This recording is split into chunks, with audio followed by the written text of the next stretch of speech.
Up at 5, skies in 4 overhead near West Alton and Portage de Sioux in St. Charles County. Take a look there. Water is overtopping its protective barriers. This as the river levels are nearing levels only seen in 1993 in some places. And communities fighting for their homes, businesses as area rivers creep up the levels they thought they would never see again. Good evening, everyone. Thank you for joining us. I'm Claire Kellett. I'm Courtney Bryant. News 4 has team coverage as the floodwaters continue to rise. Tonight we have crews in Missouri and Illinois. First, we start with our Paige Holsey, who has been talking with crews in Alton and Grafton today as they work to protect their homes and their businesses. And right now, crews continue to use hundreds of tons of rock that they're bringing in to build up this protective berm. Unfortunately, there are already businesses and homes on the other side of the road that water has been in their basement all month, really. But this new wall should help protect some other properties like Grafton City Hall here. Now, earlier today, we were in Alton, Illinois, where they too are preparing for the second highest river crest ever. Only 1993 was worse. Crews building up a flood wall there to try and protect some businesses. Other crews putting concrete barrels on top of manholes and drains in case the water backs up. The casino closed last week, the visitor center closed today, and now the owner of the furniture store next door is moving out his inventory.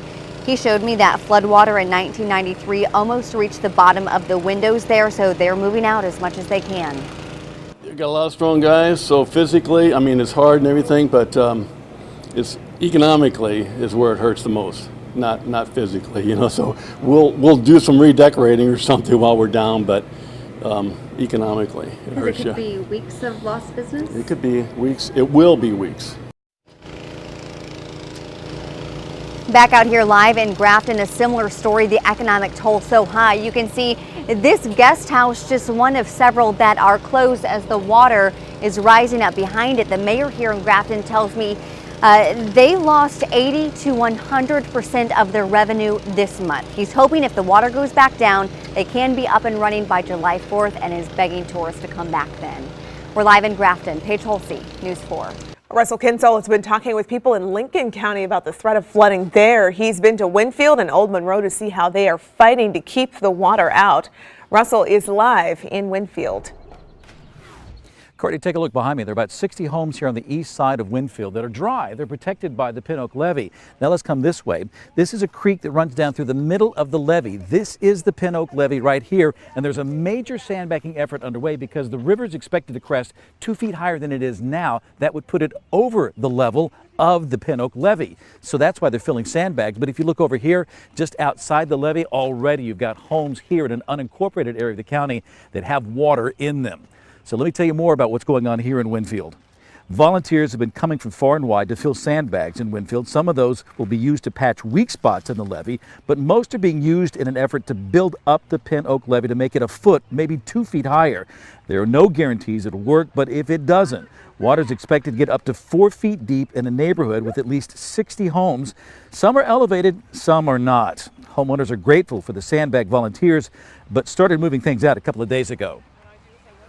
Of course, since I've gone through it in 2008, I think I'm a little more organized about it this time. You start packing early, start putting away the things that are really meaning a lot to you because you don't want it to get swept away, which it will. This year, aren't worried about flooding in our area. We heard about that this is going on, and we've got some church members up here, and we have a couple families that have their houses are underwater currently.